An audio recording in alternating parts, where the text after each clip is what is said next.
Hello, good evening, good afternoon, and good morning. I am Mahale Tayala, your host at Connect Africa. Now, today I am okay. I'm sorry about that technical problem. I hear my echo.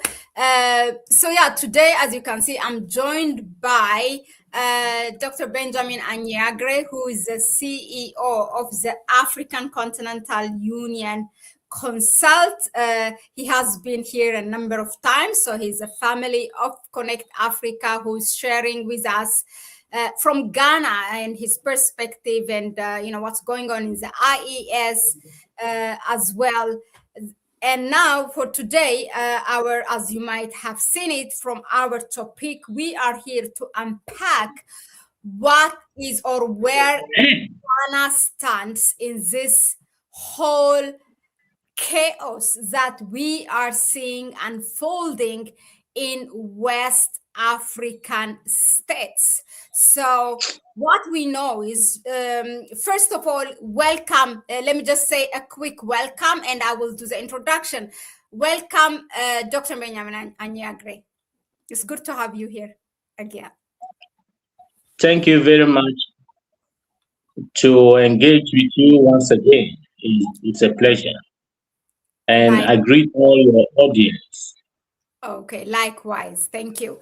So, if anything, we saw, when I say we, Pan Africans globally, that in the time where all governments in West Africa, particularly those members of ECOWAS members, when most of them were against the Alliance of the Sahel States, when John Mahama, the president of Ghana, came to power in the beginning of this year in January, we have seen his support to the Alliance of the Sahel States. And we all observed that is, okay, a beginning of new era as opposed to what was during the previous president of Ghana.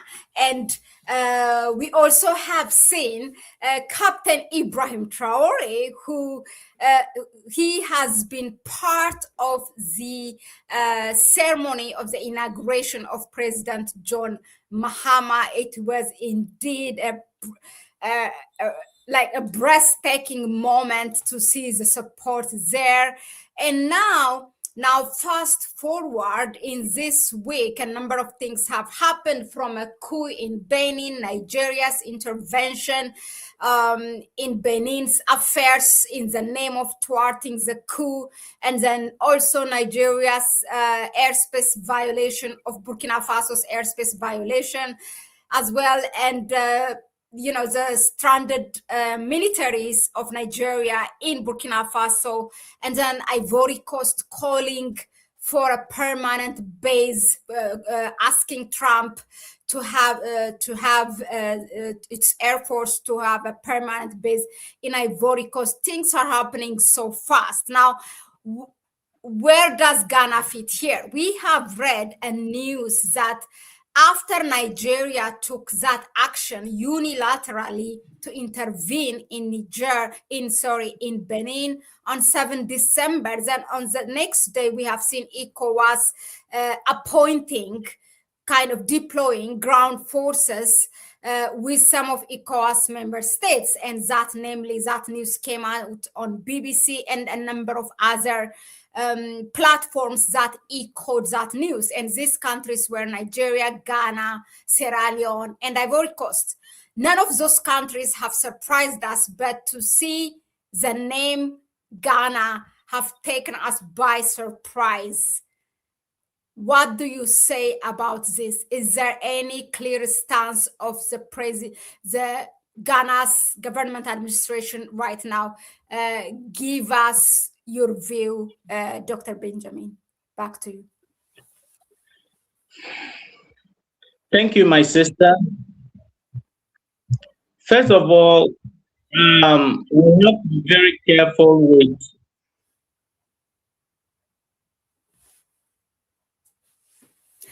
Sorry, we were not hearing you. So you said we have to be very careful. Go on now. We have to be very careful with disinformation, and mischief from the Western tabloids. All you have said or read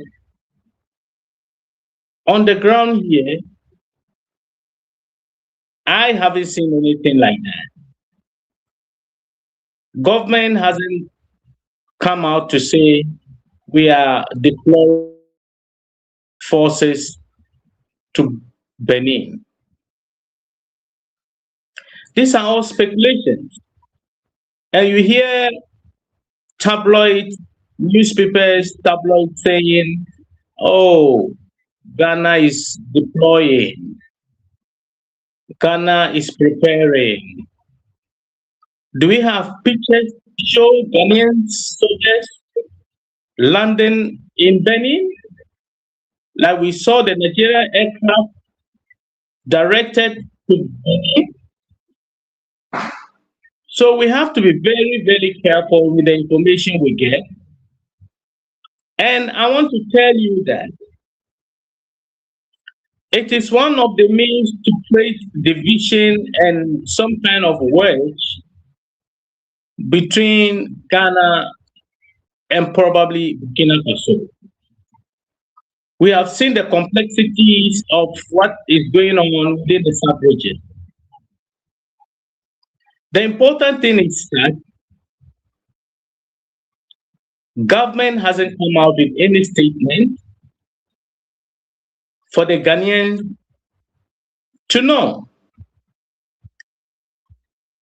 Look, my sister, let me tell you the reasons why the soldiers revolted in Benin are on certain issues.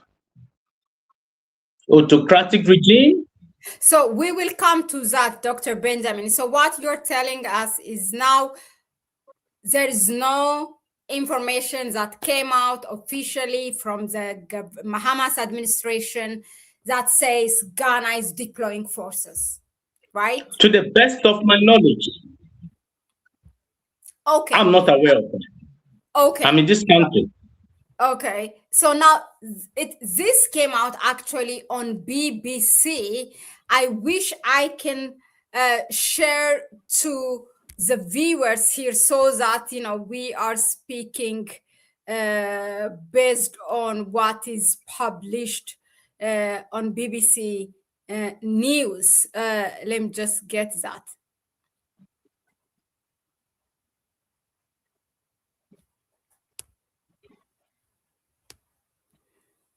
So on BBC News, so it says it is Ghana. It came out on 8th or 9th December. It will be Ghana, Sierra Leone, Cote d'Ivoire, and Nigeria itself, who are going to deploy forces. But so don't you think that it is then this would have been at least clarified by the government? Why do you think they neither confirmed nor denied? Is this some kind of strategically or what?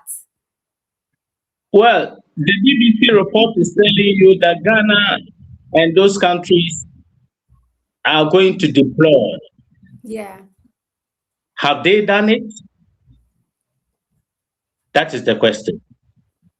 Government could see it and decide to respond or not, depending on what they think. Like I've told you, we have to be very careful with some of these Western tabloids because the agenda of these Western tabloids are to sow some discontent with misinformation and disinformation. Government hasn't come out. They can choose to come out with a statement or not based on what they think and what they have examined. And so this is what I have for you, that we Ghanaians should be waiting to see. And when government does that, then we as citizens will come out with our opinions. Okay. With regard to that, Because I was trying to link this question to something that the conditions in which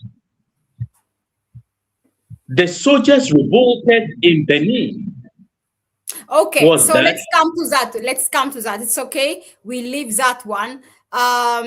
So it could be as per the African Continental Union Consult in which you are heading, or as any Ghanaian citizen, as a Pan African. How do you view of what happened in Benin and the response by Nigeria to take that action unilaterally, because it was only later that we saw even the statement from Ecowas came later in the evening after Nigeria did what it did together with France. So yeah, now tell us, back to you. Well, what Nigeria did surprised me because I never knew Nigeria had fighter jets. I only saw the fighter jets when they were headed towards Benin. Meanwhile, Nigeria has got jihadist led civil unrest within some parts of Nigeria. So if they had those fighter jets, couldn't they have used those fighter jets to quell the jihadists? I don't get it. But to deploy soldiers to Benin, I ask myself, wow, what a selected leader. Because it doesn't make sense. Your country is unstable. There are pockets of conflicts. People are being killed. You have all these military support, equipment, and so on, and you can't use it to stabilize and bring peace within your federal territory. But you are rather concerned with another sister state by flying in with your soldiers. Why not fly in not to those spots, creating problems for your government? I mean, I don't get it. And like I was telling you, there has been reasons why there was a military revolt, autocratic regime, jihadist threat within the northern part of Benin, bad governance. People have not been happy with the administration. Opposition leaders have been put in jail. Civil society organizations have been kept mute. People have been threatened here and there. And I mean, the conditions were created, and instead of the soldiers pointing the guns on the citizens, they pointed the gun at the seat of government. And I wanted to relate this situation to something. The 7th December 2024 elections in Ghana had a similar situation that provoked the military in Benin to do what they did. But in Ghana, the situation was a people's-led coup through the ballot boxes.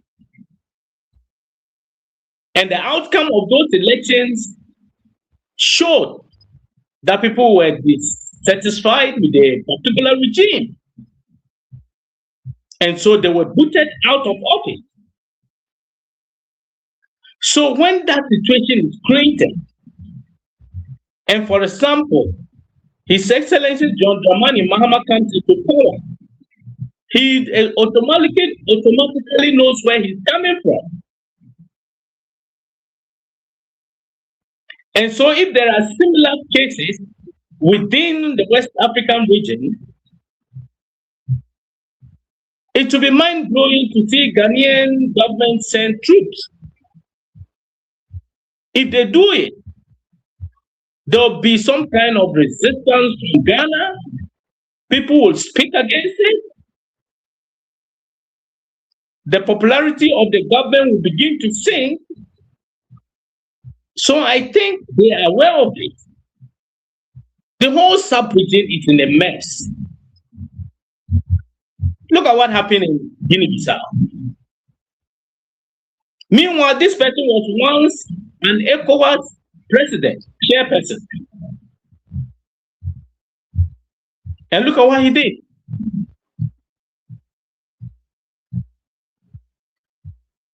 And now Ecowas comes in. It looks like Ecowas is now becoming the boardroom of neo-colonialism, serving the interest of Western powers. They've lost their essence of existence. They've lost focus. They are not in for the people of the West African region. They are in to protect puppet regimes. They are in to protect bad government. They are in to help leaders grow poverty and misery. And for that matter, make that body lose its essence.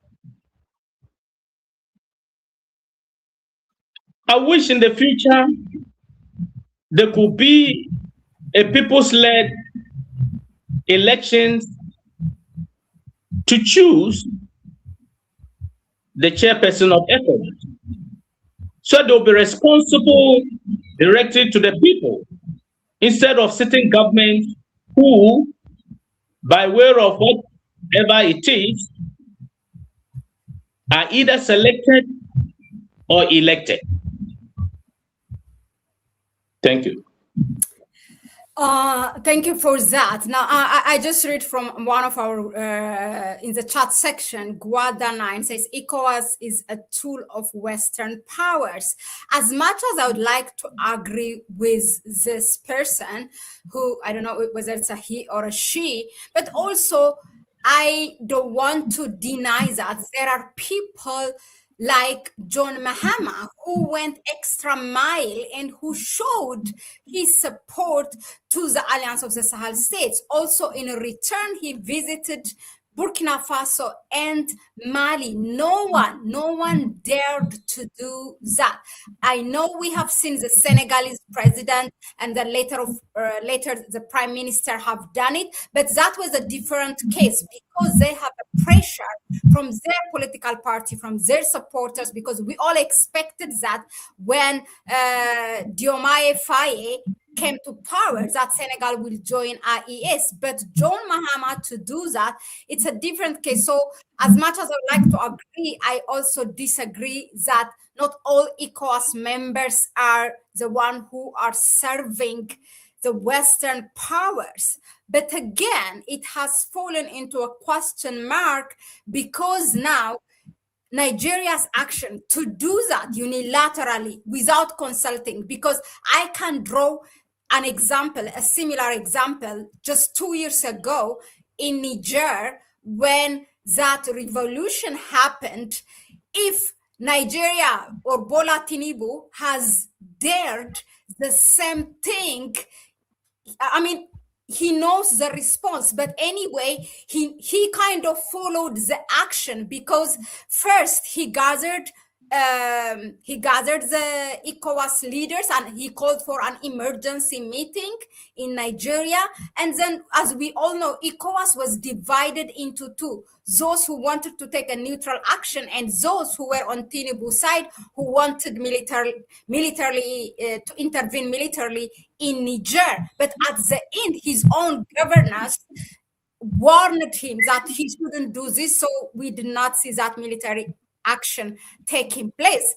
But now, after 2 years, it looks like he knows that what's going to come if he gathers these ECOWAS leaders. He just takes the action unilaterally. In fact, committing, I mean, it's really laughable, committing a coup against the rules and regulations of ECOWAS itself, its own constitution. So we what kind of era are we in? Is ECOWAS even relevant? Is it a one-man show? Because Nigeria did what it did and it got away with it. Nobody even dared to say you shouldn't have done this without having our agreement. And I would have expected, as I put Ghana on a higher place, at least that should have come from Ghana, or I don't know. But nobody's there to say anything against Bola Tinubu. Yes, ECOWAS they have lost their relevance years back. They said we're going to have one currency within the SAP region. It never happened. And I like your clarification on His Excellency President John Dramani Mahama. He's got a very strong and good relationship with Commandante Ibrahim Traore. Very solid one. Yeah. And so that's why he invited him for his investiture, which I believe many Western powers were not happy. But Burkina and Ghana, we are brothers and sisters. We walk across. And so there's nothing that can break the relationship between President John Dramani Mahama and Commandante Ibrahim Traore. And let me tell you something. If anybody, if ECOWAS would turn itself into a military base for the West, thinking of destabilizing the AES, they are joking. The forces will fight. The people will join the forces to fight. It isn't going to be only Burkina Faso alone, Burkina Faso alone. Ghanaians will join. Africa will join. It is going to be the replay of Adowa in 1896 in Ethiopia, when Ethiopia drove the Italian forces out of the land of Ethiopia. It is going to be Western. The Battle of Adowa will be the Battle of Ouagadougou, to defend the integrity, the pride, and African personality. We are tired of poverty. Why do we have all these ignorance and puppet regimes who come and be cutting it away? I keep on saying we have a good coup and a bad coup. The AES, that of the AES, constitute the good coups. And if you want me to qualify it, excellent coups, because they are for the people. The administrations are there to place food on the table for the people, to give them better education, health, the basic needs of life, for them to feel as human beings, and to feel that yes, they have leaders who care, not like puppets who keeps on looting, thieves, criminals, and they will use the military to defend themselves and shield themselves. The people of West Africa should rise. We are tired. We are all human beings on earth. God put us here. And we have to enjoy our resources. And that is what exactly Commandante Ibrahim Traore is doing. And these are good regimes. They are using democracy to deceive us and they turn the democracy into autocracy. They do things with impunity, and they don't want people to talk. They buy the judiciary and begin to threaten, intimidate opposing forces who are against their bad governance, deeds, and policies.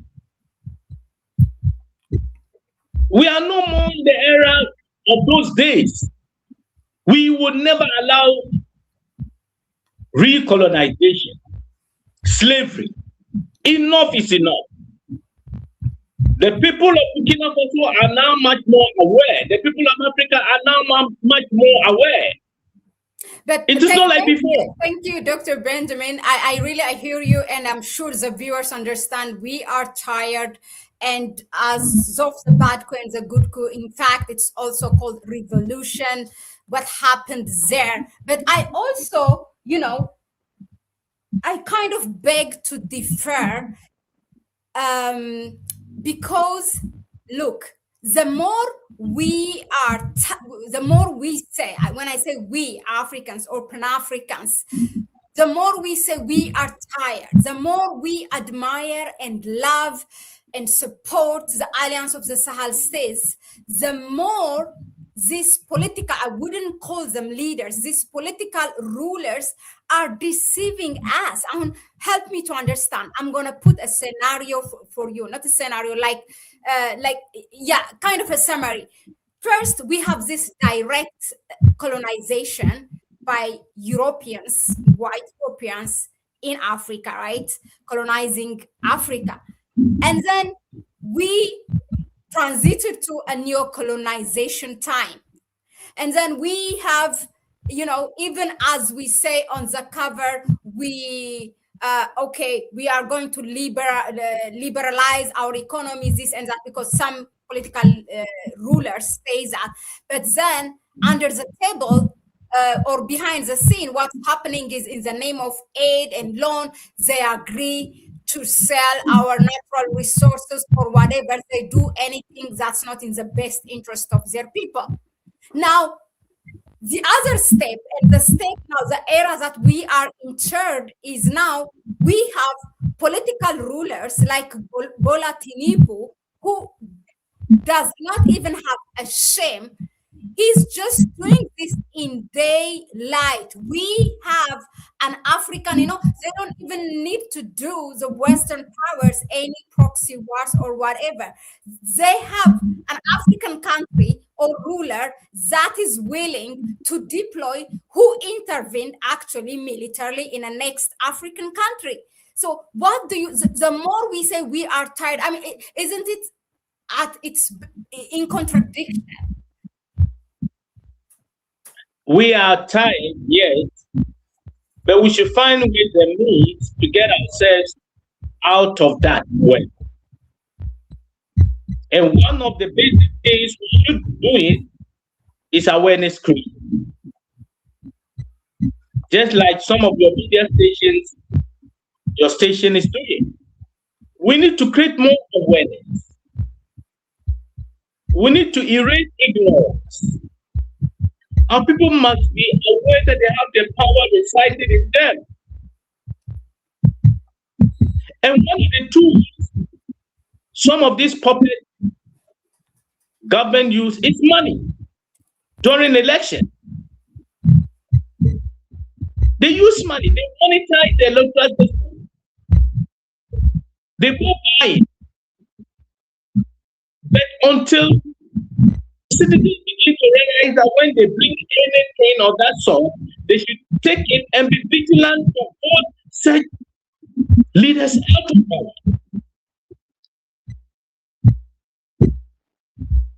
We need action. We need active citizens. Sometime in Africa, in many parts of Africa, citizens just sit and bear the consequences. But they are not active. We must come out. And let me tell you something. In Burkina Faso, the awareness is growing every day. And you see, I'm happy that you are becoming more aware and ready to even sacrifice to protect their future and the youth, the Gen Zs.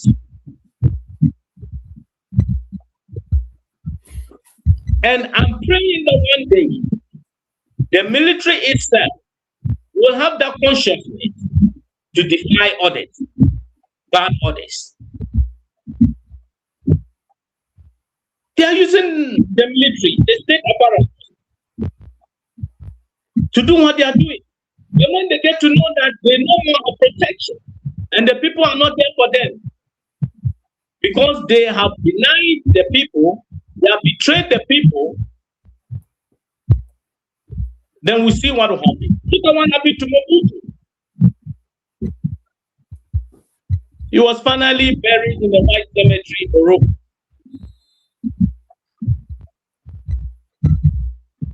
But I really doubt it, because we are in a time where the digital world is taking over.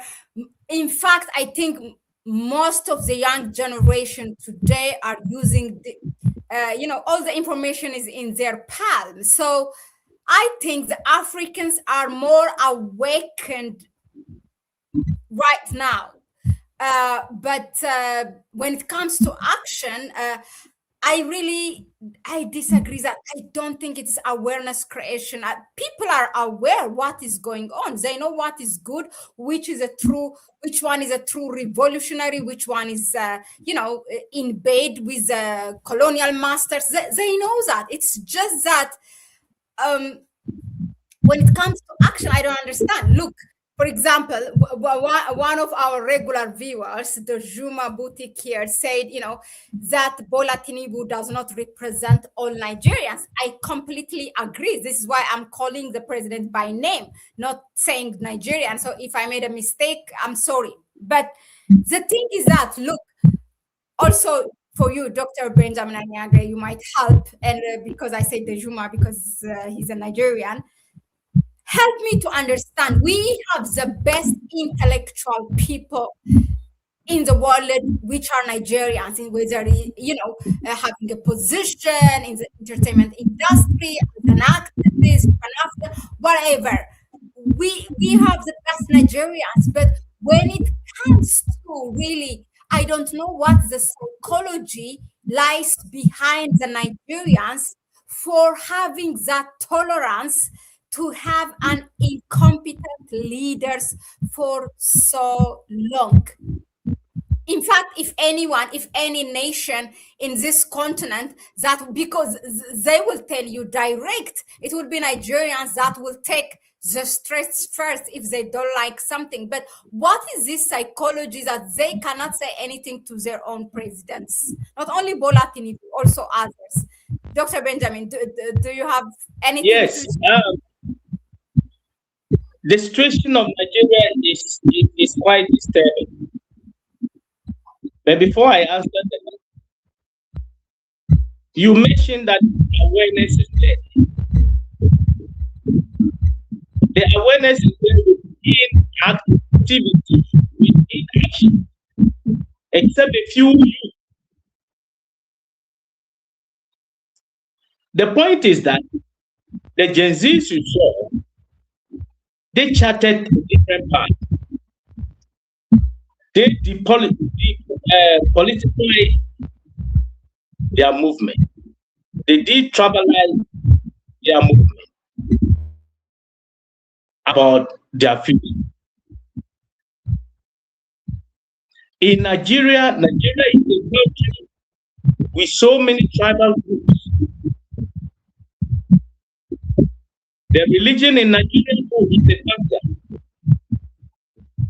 So it boils down to the question of the mind. And then the influence of money. So until Nigerians begin to go away with the tendencies of, I belong to this tribe, I belong to this region, I belong to this religion.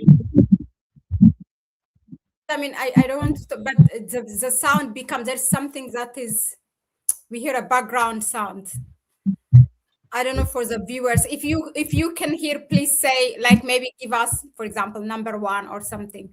I do hear some background sound, and I want this message to get across.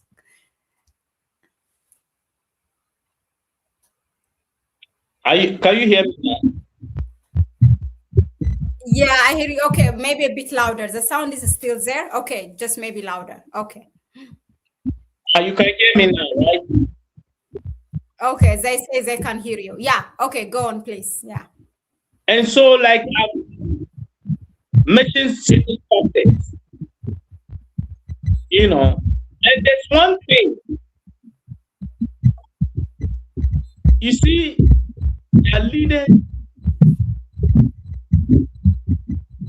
fear the West. Their leaders fear them. It's like they've been told by the West to do what they're doing, and they keep it in the mind. And so they keep on doing what they want. And like I'm saying, now Africa will change if the state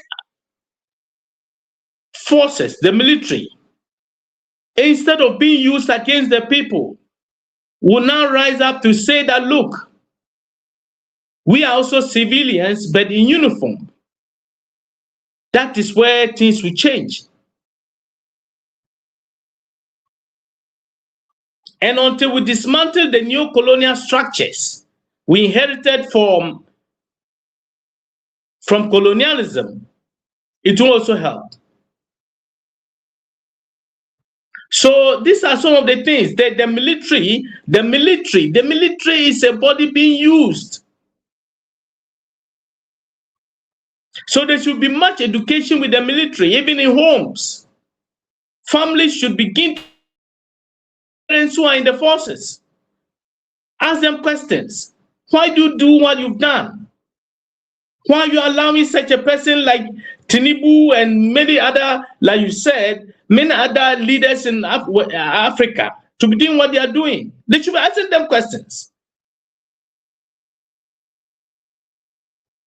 And that forms part of the change of mindset. If a leader sees that his life is under threat, he'll be compelled to do what is right.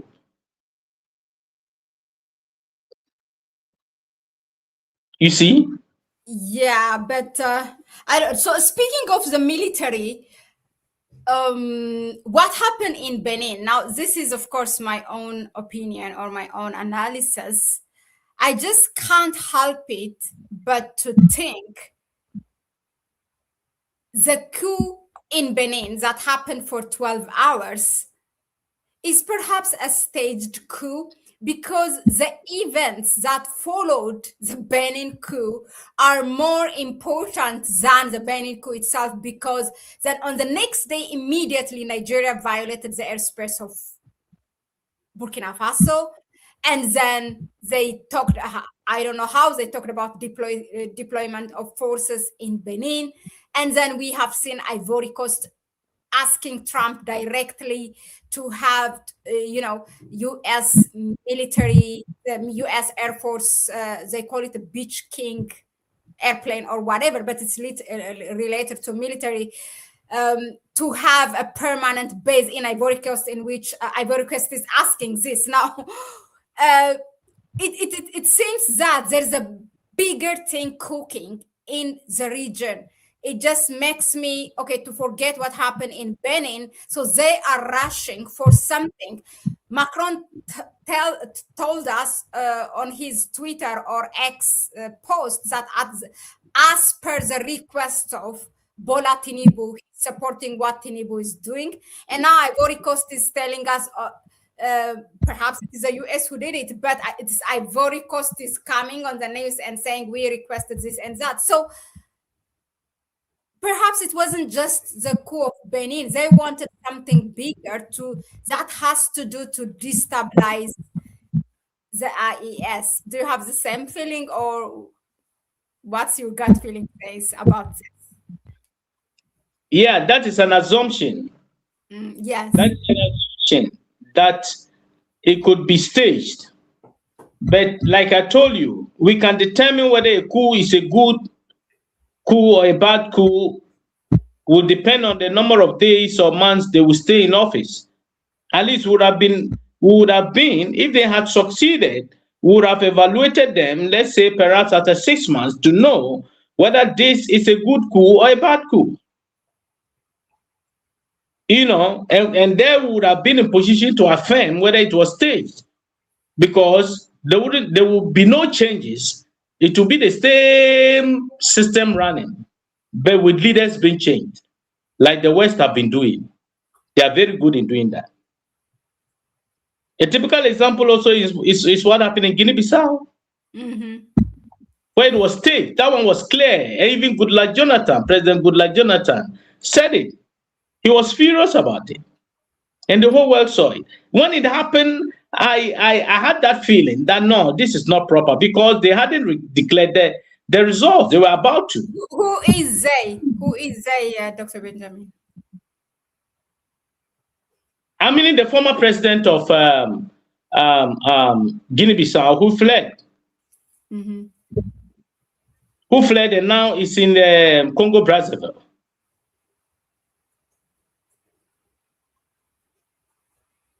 You get me? Hello? Yeah. Hello? Okay. Yeah, I hear you.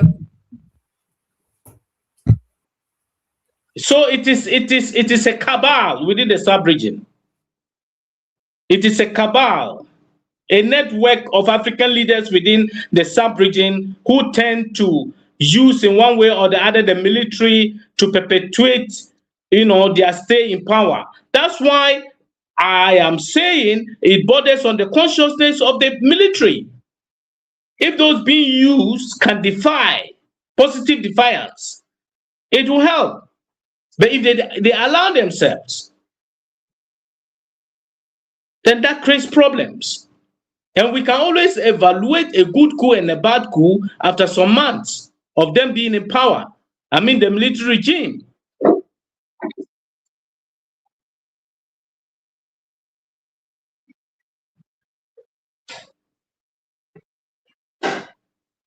Hello. Yeah, no, I do hear you. Now, let me pose this question to you. I have read that actually just a couple of hours ago, before we came live here, that the Council of Ministers of Ecowas have now endorsed for the president of Ghana to be the candidate to become as AU chairperson. The AU chairpersonship takes a rotation every year by region. So from, I think, 2027 is from West Africa, and they have said it will be Ghana's president. Now, do we see any? Will that make any difference? Yeah, I'm doubting if there is, but it's good to have your view. Yeah, it's good they have chosen him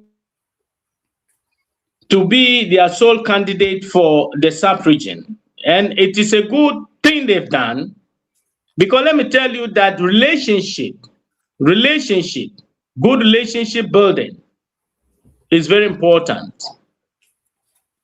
And so President John Mahama has the experience of being a president before, being in opposition for some time, endured the pains of the opposition, and is now back to power.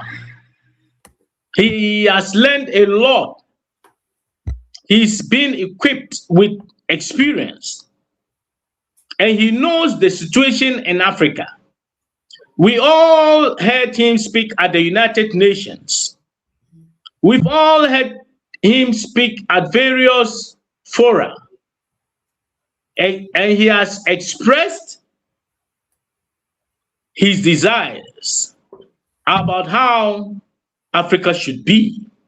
He has expressed concerns about Africa, especially the youth and the future of Africa. I sometimes meet friends all over when I travel, And they speak very good. They speak very well of him. They sit afar and see. They're evaluating, they're analyzing. It's not easy to make certain statements, but he makes. Example, when President Cyril Ramaphosa was disrespected by Trump, he came out strongly to condemn that. He didn't condemn that because it was Cyril Ramaphosa. He condemned that because he was an African leader. And that was like disrespect to all Africans. On the question of reparations, he made his position very clear. And so I think he's a good candidate. And I believe when he's sworn in at the right time, he will continue to pursue some of these Pan-African activities. So far, and interesting, let me tell you something. Some years back, African Americans were given citizenship in mass. Nkrumah started it, Rawlings continued, John Mahama came and did it in mass, in hundreds, and opened the gates for Africans in the diaspora to come back home and contribute. So if you look at his journey, he's much more aware of what Africa wants and what should be done and what must be done. But he's somebody doing it with wisdom. Thank you. Thank you very much, Dr. Benjamin. I have one last question because I'm reflecting also our viewers' question here. Do you think Ghana should stay in ECOWAS? Well, interestingly, if you ask me, I would say Ghana should leave ECOWAS and join the Sahel. Okay. Because when John Mahama went to Ouagadougou, Africans in Niger, Ghanaians in Niger, Ghanaians in Burkina Faso, they staged a demonstration that Ghana should join the AES. The AES is the nucleus of the new African nation state. The Sahel is the new Africa. If we lose the Sahel, we lost it. Our future resides with the Sahel. They have proven it, bravery. They are not cowards like others. They are not cowards like others. So for me, Ghana should join the AES quickly. They shouldn't waste time. And leave ECOWAS for them to do what they are now doing. They are a disgrace. They are disgracing the people of West Africa. And that is a fact. They are not in for the interest of the African people, the West African people. Greed has taken over ECOWAS. Greed has taken over ECOWAS. What does it profit a man when he loses the whole world? When he gains the whole world and loses his soul? That is what ECOWAS is doing. They want to gain the whole world through greed. And they think grabbing here and there, France will support them and shield them. That's what they are doing. They think they have their defense from outside. And they are strangulating and suffocating their own citizens. Ghana should join the AES. I am appealing to His Excellency President John Dramani Mahama to take the necessary steps to join the AES. Because there's life in the AES. Thank you. We second that. I hope they hear us, whoever is consulting the president. That's it. Thank you. That's a good hint, I think, to That's a good point to end it. Unless, maybe one last question. This is informal anyway. I know the previous one was the last one. So how?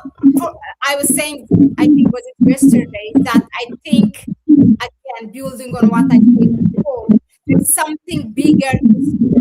They are working really. They always have been, but all this Guinea-Bissau, now Benin, and then the action, the airspace violation, they're rushing to something. There's some mission that they want to accomplish, and that is to destabilize the Sahel state. So for me, I think people should remain, those who support the Sahel states, alerted. And if there is any action to be taken to by Africans who are globally, Africans at home and abroad, what should we do? What's your advice? Come again? Africans who support at home and abroad the Alliance of the Sahel States, what should they do? In my opinion, I think they should remain alerted. I think the West, through Bola Tinubu, is trying to destabilize the Sahel states. All this Guinea-Bissau, Benin, for me, it's kind of maybe a staged thing, but the actions after that prove they're after something bigger, the airspace violation. You can't do that. It just, and they say they were about to go to Portugal, and where they landed is, far from, if you see the normal air route, flight route from Nigeria to Portugal, you see that it's in the eastern part, slightly it touches. Otherwise, the southwest part, which is Bobo Dioulasso, where they landed, is far. So I don't think that's a lie. Also, they were not going to Portugal. It was a deliberate action. I see there's something coming to AES. They want to attack. And what can we do globally, to prevent that? Now, what should be done is mass support. Pan-African worldwide mass support for the Sahel. Like I said, that is the nucleus of the new African states. Yeah. In 1963, the gradualists and the radicals met. It never materialized. In 2007, the gradualists, the maximalists, and the skeptics met. It never materialized. The only time the Continental Union government of the peoples of Africa will materialize is under the Sahel. So all Africans all over the world should direct their positive energies to the Sahel. They should send their expertise to the Sahel. They should send their energies to the Sahel. But with one caution, they should not come into the Sahel to be used by the forces of imperialism to destabilize the Sahel. Just like NGOs have been discovered in Burkina Faso to have been used clandestinely to destabilize the cultural revolution. Any conscious African, you are in the Caribbean, you are in the North America, you are in Europe, please, all hands on deck. We must create that shield to protect the Sahel. That is the only one we have. We stand to regret. We stand to regret as Africans. No matter where you find yourself, like Peter Tosh said. Peter Tosh said, As long as you're a black man, you're an African. And so the Sahel is for Africans. And the element of fear should be put behind us. That's why I like the slogan of Burkina Faso. Motherland or death, we shall overcome. We all have our lives to defend the Sahel. Any African who steps foot in Burkina Faso should have this in mind. We refuse to be chartered like the days of slavery. Our resources should not be sent outside with impunity whilst our children and pregnant women die every day. That's the only one we have. You take the Ecowas, you take all these regional bodies. What are they doing? The only body performing and proving a point is the AES. So, I am appealing also to the president of Namibia to join the AES. I am appealing to the president of Botswana to join the AES. The possible identifiable progressive leaders on the continent of Africa should join the AES. That is our only hope. Our future generation must be protected. They must smell freedom and be happy. Long live the AES. Long live the Commandante Ibrahim Traore. Long live the soldiers in the battlefield. Long live the people of Burkina Faso. Long live the spirit of Sankara. Long live the spirit Marcus Garvey, Kwame Nkrumah, Modibo Keita, Samora Machel, Amilcar Cabral.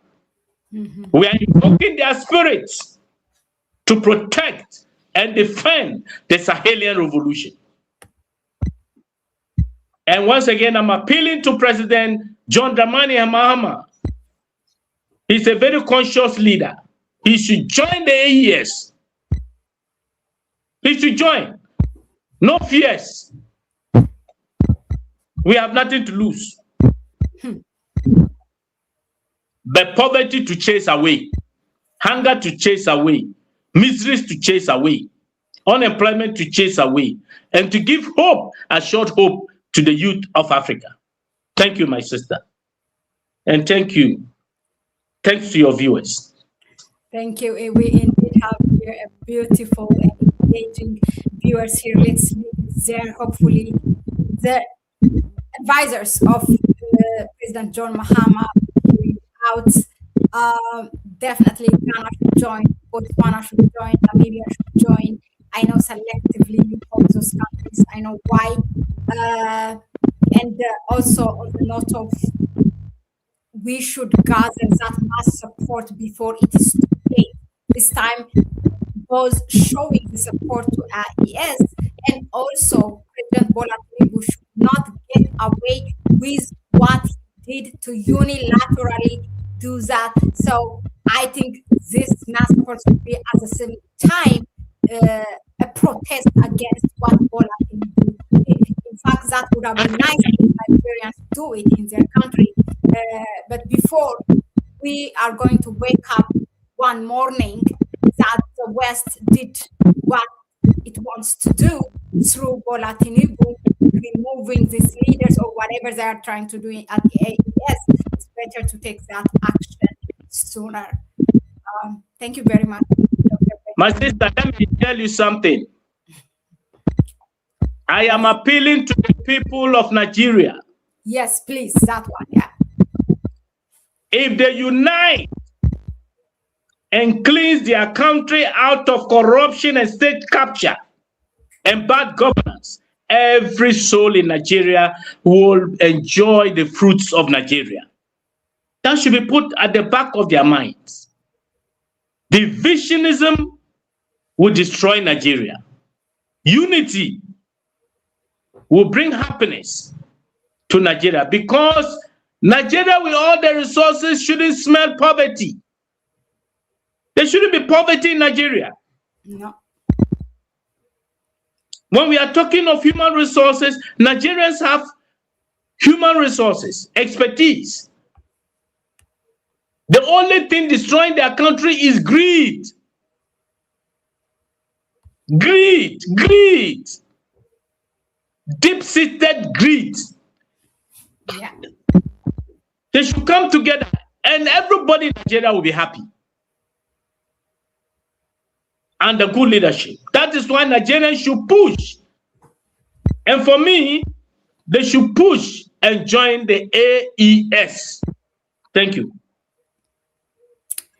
Thank you so much, Dr. Benjamin Abuya Kasta. I hear you. I read Somalis and Ethiopians should support the people of Sudan. Definitely, as an Ethiopian, I do that. Sudan has become the forgotten war. Thank you, Dr. Benjamin. It's a pleasure to have you here. And we will continue, of course, to engage you, updating us on what's happening in West Africa.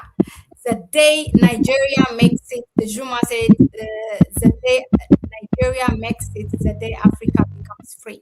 There is a reason why Malcolm exited Nigeria multiple times. I think also Nelson Mandela said, if I'm not mistaken, when Nigeria gets it, that it is unstoppable, or then Africa gets it, some kind of thing. I think I have read. If I'm not mistaken, it's a bye-bye from us. Thank you all for engaging, for your valuable, questions, suggestions, comments, everything, and have a good, have a good evening. Yeah. Thank you, Doctor. Bye-bye. Bye-bye, bye-bye, bye-bye, bye-bye.